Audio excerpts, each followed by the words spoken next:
Good morning, St. Peter's. Welcome to our daily devotion. We're looking today at Revelation chapter 6, verses 1 to 7, the first four seals. And the big theme over the coming weeks is judgment as we go from chapter 6 through to chapter 8, verse 5, and where we have the opening of the seven seals.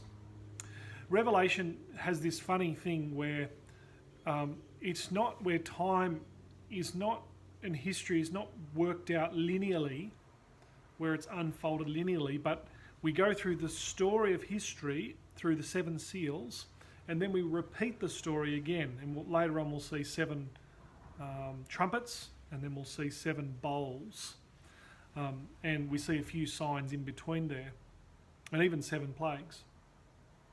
But the point is, Revelation keeps starting the story again and then going through the story of history and how the world works. And so the seven seals from chapter 6, verse 1 to 8, verse 5, is the whole of human history and God's view on that.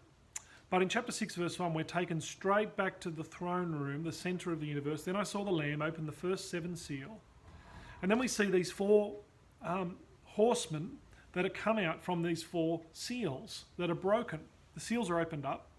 And the big theme of this is the reality of judgment. This is what we live under today. It's describing, the four horses are describing judgment that we live under today. Each of the horses represent different aspects of humanity. We have war in verse 3 and 4, a red horse that was told to take peace from the earth.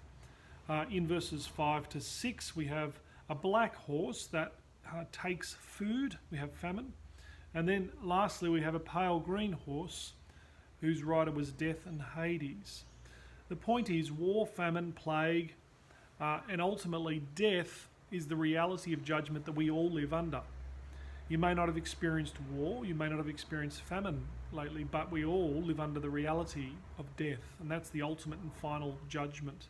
The final word on life.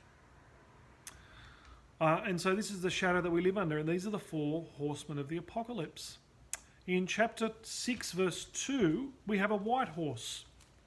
On its rider held a bow, and a crown was given to him, and he went out as a conqueror in order to conquer. This, I believe, is a picture of Jesus.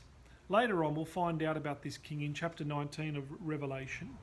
But we have these hints here to show about Jesus, the one who conquers in the end, who conquers life, who conquers death, I should say. And he conquers through sacrifice.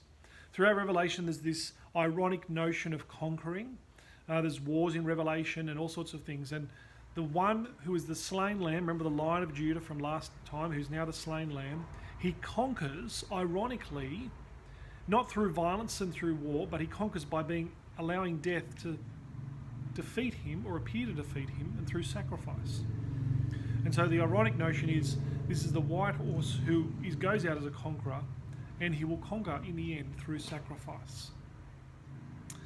This is the reality of judgment that we live under, but there is one who has conquered death itself and has gone through the other side, and he has defeated death, and he is now the risen king, and the one who is all-powerful on the throne. So even if we face death and Hades, we know we can have faith and trust in the one who has conquered death. That's the first four seals. Tomorrow we look at the fifth seal, and we look at the goodness of judgment. See you then.